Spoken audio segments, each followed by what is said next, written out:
I don't know what the Russian plan is. Remember, I'm not an agent of the Russian government. So they haven't called me, and I'm not under orders to say anything to spread Russian disinformation or information or whatever. Um, Look, I mean, we know that Russia has an interest in stability. Um, Russia's interests are not destabilizing. Russia's hosting the BRICS conference in October. This is a big deal. Um, it's the middle of August. The last thing Russia needs is a broad Middle Eastern war that destabilizes not only the Middle East, but the world. That would have a devastating impact on the BRICS conference. Iran, is a new member of BRICS, and Iran is looking for a new relationship with the world defined by its relationship with BRICS. And getting involved in a existential war against Israel is not in the national security interests of Iran, but Iran can't leave unanswered the assassination of the senior Hamas leader in Tehran by Israel. So I think Russia succeeded in buying time. One of the important things that Russia did was immediately fly in military equipment. Primarily, I think S-400 surface-to-air missiles, anti-ballistic missiles. They are now operational inside Iran, and this changes a lot from the Israeli perspective, because now Israel has to deal with a very advanced level of defense capacity that could be manned by Russia, could have connectivity with Russian satellites and things of that nature. So it changes a lot when it comes to any potential Israeli counterstrikes. And so what Russia is doing is compelling Israel to rethink its plan, because Iran will have to retaliate. There's no doubt about this. There will have to be an Iranian retaliation, and it's going to have to be more serious than the retaliation that took place in April. In April was a demonstration of capability, now or of potential. And now I think whatever Iran does is going to have to demonstrate that potential is reality, or else Iran loses any notion of deterrence, that Israel will have a green light to do anything it wants to do. So I think the Russians are talking about not just the Iranian retaliation, but then what happens next, because you can't say that you believe in bringing stability to the Middle East and all you do is limit Iranian retaliation, because after you limit that and the situation goes away, how do you resolve the underlying crisis that created this? It was a Hamas leader that was assassinated in Tehran. That Hamas leader was a lead negotiator for bringing an end to the conflict in Gaza. And it is the conflict in Gaza that has mobilized the axis of resistance led by Iran against Israel.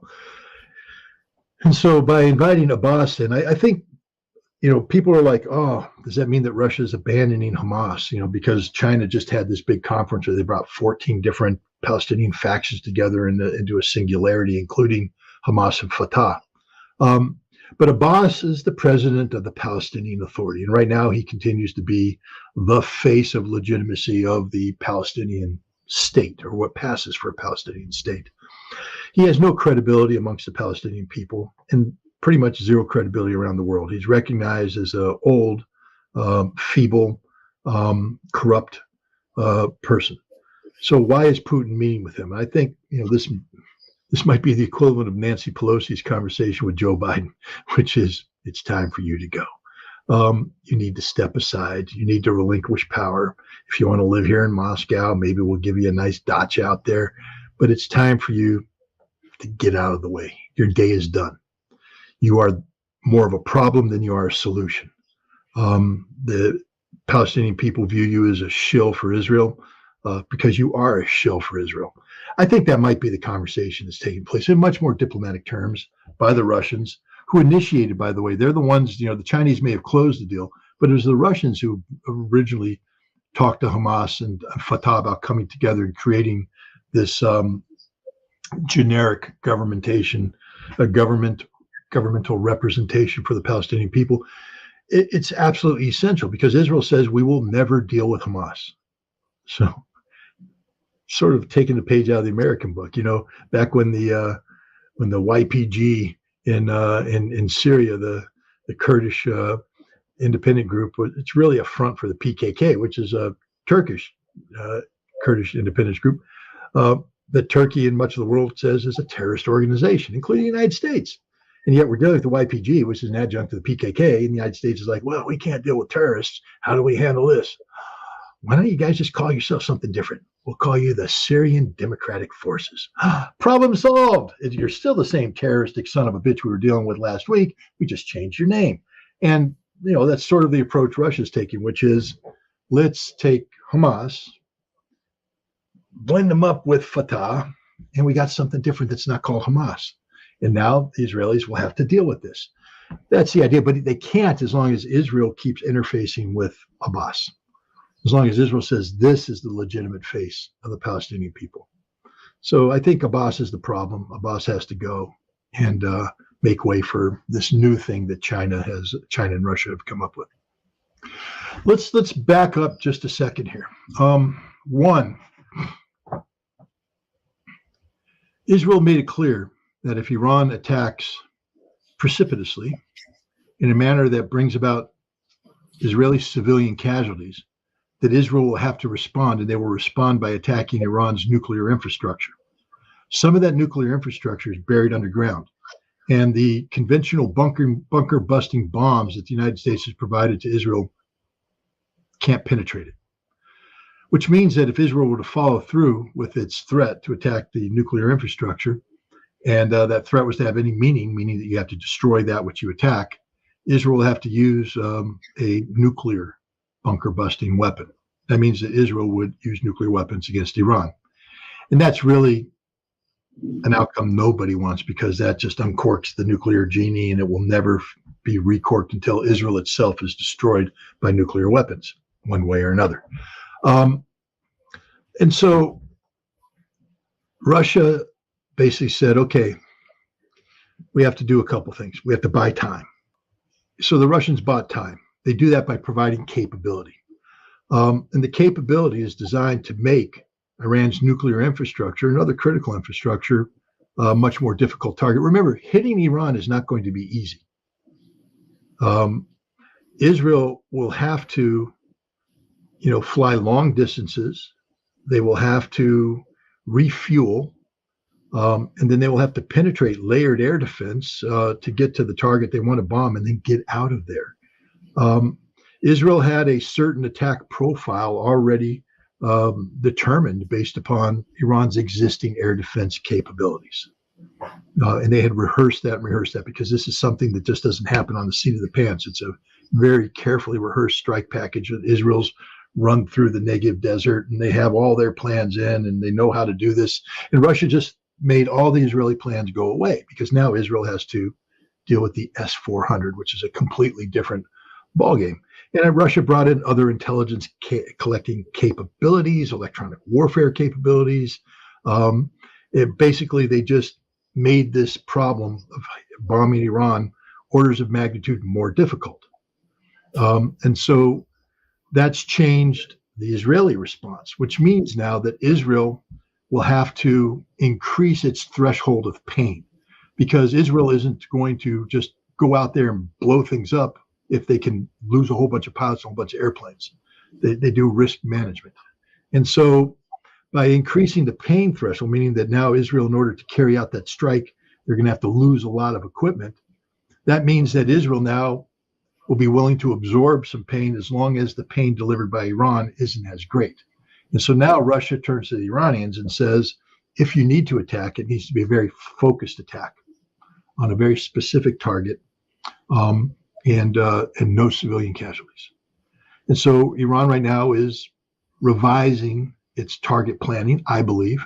It has come up with a series of targets that it believes it can destroy, but it also believes that it won't result in civilian casualties. So the goal is to hit Israel and then absorb whatever Israel is willing to deliver, but it won't be strategic because of the Russian defenses, and then bring this thing to an end. Once again, to bring it an end. Nobody wants a wider war, and nobody wants a wider war more than Russia, because it will be devastating to the year of BRICS. This is the year of BRICS. BRICS is supposed to be the big thing. And right now, the Russian dream of BRICS dominance is being threatened by Ukrainian invasion in Kursk and this chance of a greater, wider, broader war in the Middle East between Iran and Israel. The United States has a history of back-channel diplomacy with Iran. We saw that with the Iran nuclear deal. The JCPOA began with a series of secret meetings between people, including Jake Sullivan, by the way. Jake Sullivan was one of the original secret meters, back-channelists working with Iran. And, this has been, I mean, go back all the way to Oliver North delivering a cake and a Bible, I guess, to the Iranian leadership, or Quran. I don't know what he delivered, but delivering stuff. We've been doing it for a while. There's no doubt in my mind that we still have these back channels. I'm pretty sure that we talk with the Iranians to deconflict, to avoid allowing disagreements, sometimes even violent disagreements, from exploding into general war. It's in neither nation's interest. So there's no doubt in my mind that if such a back channel exists, it's being used today. And if it didn't exist, that the United States and Iran would be receptive to create it, because Iran doesn't need a war with Israel. But Iran's in an extraordinarily difficult position now because of what Israel did. And the United States recognizes that. The United States now is between a rock and a hard place because they can't be seen as abandoning Israel. But on the other hand, they do not want to be part of a process of facilitating a broader conflict, which would, if it takes place, inevitably bring the United States, into direct confrontation with Iran. So yeah, in the interest of peace, I would hope that the United States is engaged in serious back-channel diplomacy with Israel to try and mitigate this crisis. I don't think the Biden administration, first of all, I don't think any back-channel discussion between Iran and the United States is seeking to bring about an end to the overall. That's just not going to happen. It's not feasible. The United States isn't capable of pulling that off. I think whatever back-channel discussions are taking place are designed to prevent a broader war. That's it. And then once that happens, then I think the United States is recognizing the importance of the role of Russia and China in this. And the United States will use whatever leverage it can against Israel to try and bring the 2 points together. This is a problem that will not be solved by the United States and the United States alone. So the idea that the United States is carrying out some sort of magic peace formula behind the scenes with Russia, I think is not founded in reality. I think whatever conversations they're having are purely limited to how do we keep this war from spinning out of control? How do we convince the Iranians that while we will defend Israel and while we'll be seen posturing as being there for Israel, that we're not going to be part of any Israeli retaliation. And notice the United States hasn't screamed bloody murder about the deployment of Russian air defense systems into Iran. I mean, normally, we're going to sanction everybody. Everybody's going to die of sanctions. Nothing. Why? Because the United States understands that is actually bringing stability to the region. Because Israel's out of control. Even the United States recognizes that Benjamin Netanyahu is totally out of control. The dual assassinations that took place in Beirut and Tehran, were just a direct slap in the face of the United States, where the United States told them that we're not going to support a broader war with Iran or a broader war with Lebanon. And so Netanyahu went back and said, kill senior people. Now what are you going to do about it? Because America, having wrapped Benjamin Netanyahu in the flag, is now trapped. Having anointed him to be the leader of Israel, they're now trapped because, yeah, he didn't invade. The Pentagon said, don't invade. All he did is assassinate a bad guy. And the Americans were, our position is both those guys who were killed are bad guys. So how do we oppose it? Netanyahu's a smart guy, able to play the Americans like a finely tuned clock. But now he has to live with the consequences. And I think he's hopeful. I don't think Netanyahu wants a broader war either, because if there is a broader war, it's going to be devastating for Israel. Extraordinarily. And Hezbollah sent a message the other night, firing dozens of rockets into an Israeli military facility in northern Israel, and the Iron Dome didn't respond. Why? Well, nobody's talking. Did they hack it? probably. But Hezbollah is saying we can shut you down like that, and then the places you think are defended aren't. And if we can do it, so can Big Brother, because it was probably Big Brother that did it. If you don't think there's Iranian electronic warfare specialists embedded with Hezbollah, then you don't have any understanding about the Hezbollah-Iranian relationship. We're limited politically, domestically, politically. We're incapable of putting forward meaningful policy that can pressure Israel because of the extent of Israeli control over the American Congress, of the American presidency, of the American establishment. Pro-Israeli, resources are embedded everywhere. They're embedded at CNN, they're embedded at ABC, NBC, CBS, MSNBC, Fox. It's all pro-Israeli. New York Times, Washington Post, Los Angeles Times, all pro-Israeli. The President of the United States, owned by AIPAC. The Vice President of the United States, owned by AIPAC. The Secretary of Defense, owned by AIPAC and the defense industry. Speaker of the House, everything's owned by AIPAC. AIPAC sent a powerful message this last congressional election cycle. $100 million spent. Every single person they supported in the primary won, including one that they spent $24 million on. $24 million. We know this because they brag about it. They brag openly about it. Here I am being prosecuted as a foreign agent of Russia for nothing.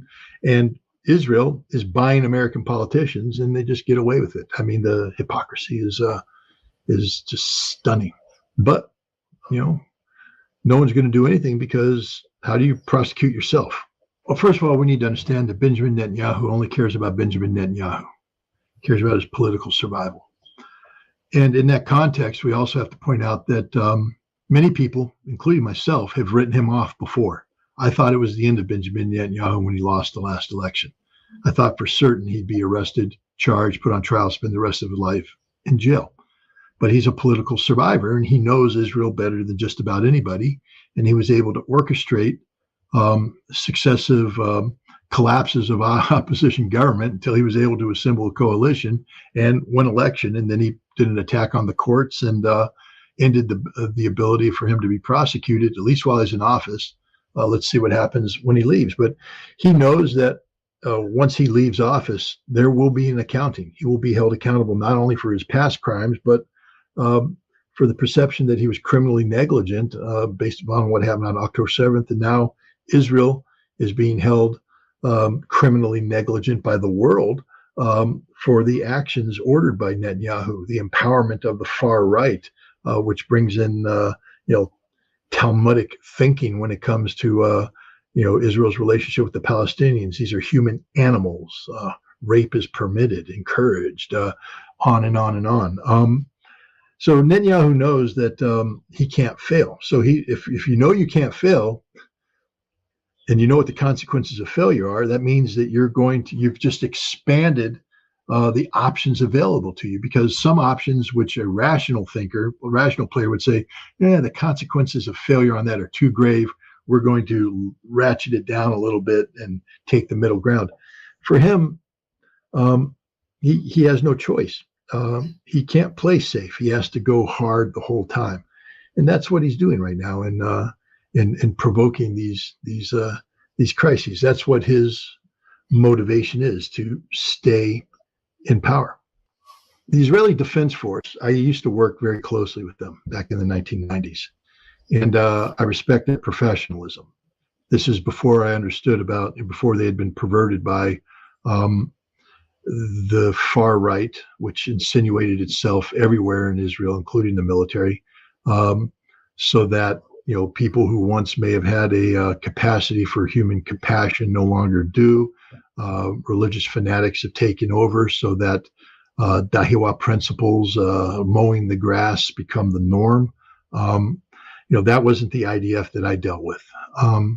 But the IDF, is professional. They take the job of defending Israel very seriously, regardless of how it's defined, whether it's a Yitzhak Rabin definition of Israel or a Benjamin Netanyahu definition of Israel. The IDF's job is to defend it. The IDF understands that the situation they confront today was never planned for, and there's no contingency for it. They've never planned for a war lasting this long that depletes human and material resources at this rate.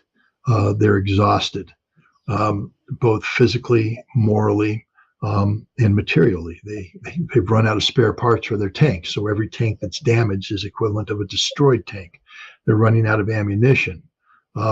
Aircraft, I'd love to see the Israeli figures on aircraft maintenance. These planes don't fly themselves. And for every hour you're in the air, there's X number of hours on the ground.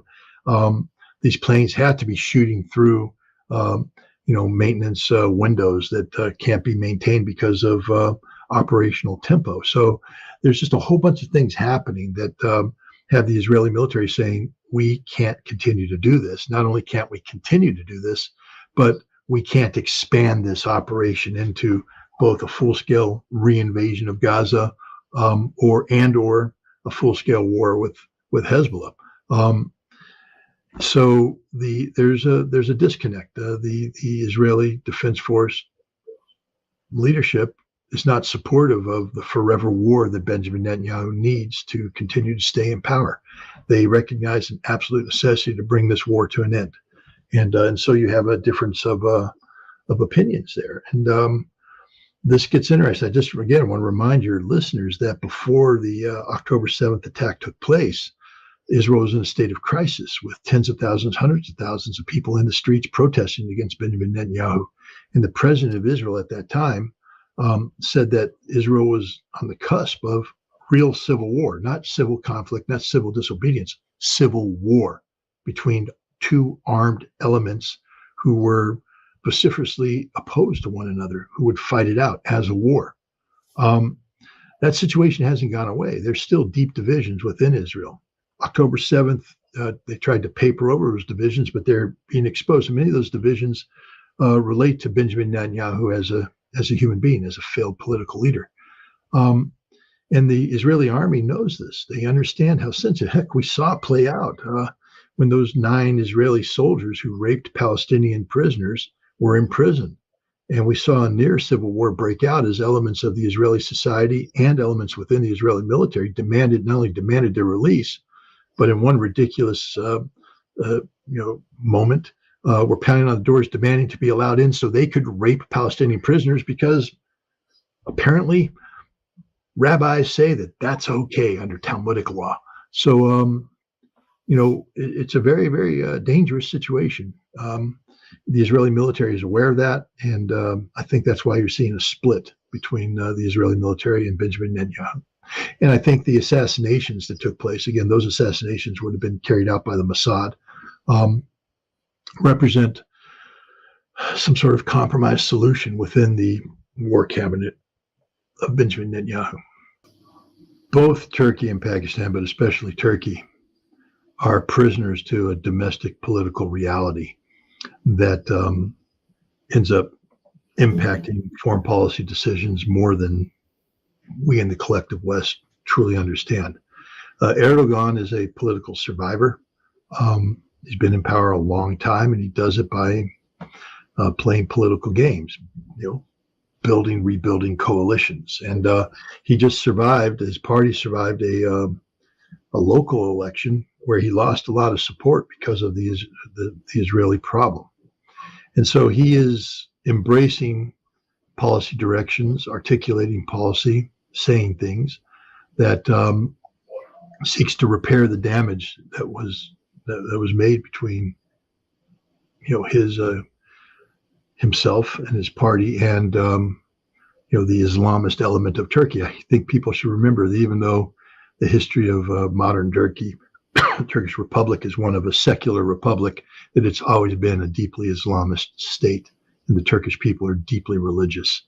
When I was in Turkey in the 1970s, my father was stationed there. I think there was a guy named Erbakan, or I could be getting that name wrong, but he was an Islamist leader, and there was just problems. He and Ecevit and Demirel were wrestling, but the Islamists, the military had to move in and remove them from power, and then they came back Erdogan is actually part of the Erbakan Islamist movement, but Erbakan stepped aside. But Erdogan is the successor. He's an Islamist, and now he's in power. Turkey is an Islamist state. There's nothing wrong with that. It's a Muslim-dominated country. Of course it is, but that's a reality that you can't engage in secular policies that are seen as being harmful to fellow practitioners of the Islamic faith and not pay a political price. So, I don't, but Turkey's also realistic. It has goals. Erdogan wants to attend BRICS. He's elected the big pivot away from the EU. He requires stability in the region. Invading Israel is the least stabilizing thing one can possibly imagine. So I think there's a lot of politicized rhetoric. I don't see Turkey doing anything precipitous. The same thing with Pakistan. The one thing that where I would put a lot of focus on, though, is Pakistan has the Muslim bomb. And Israel needs just to keep that in mind. I don't know what deals have been cut between Pakistan and Iran. I do know that any use of nuclear weapons by Israel against Iran will probably not see the consequences finished until nuclear weapons, a Muslim bomb, have been used against Israel. Now, who fires that Muslim bomb? Iran, Pakistan? It doesn't really matter because Israel is such a small state. The use of nuclear weapons on Israeli soil will terminate the Israeli state. And that's the consequences that Israel needs to understand. That's what bothers me about Pakistan, is it's the fact that it has a Muslim bomb, and they understand the dire consequences of allowing Israel to strike a Muslim state with nuclear weapons without response. Israel has to be put on notice. You can't do it. You can't use nuclear weapons against an Islamic state. So I think that's the role that Pakistan plays. And, there's whispers about this. These are conversations that simply cannot be had in public, by Pakistani government officials. But you also, it doesn't do anybody good to have a theory buried in your head that you don't articulate. So therefore, nobody knows about it, especially if the theory buried in your head is supposed to deter people from certain actions. So I'm confident that Pakistan's using whatever mechanisms are available to it to make sure that the potential of extraordinarily dire consequences accrue to Israel if they use nuclear weapons against Iran exists.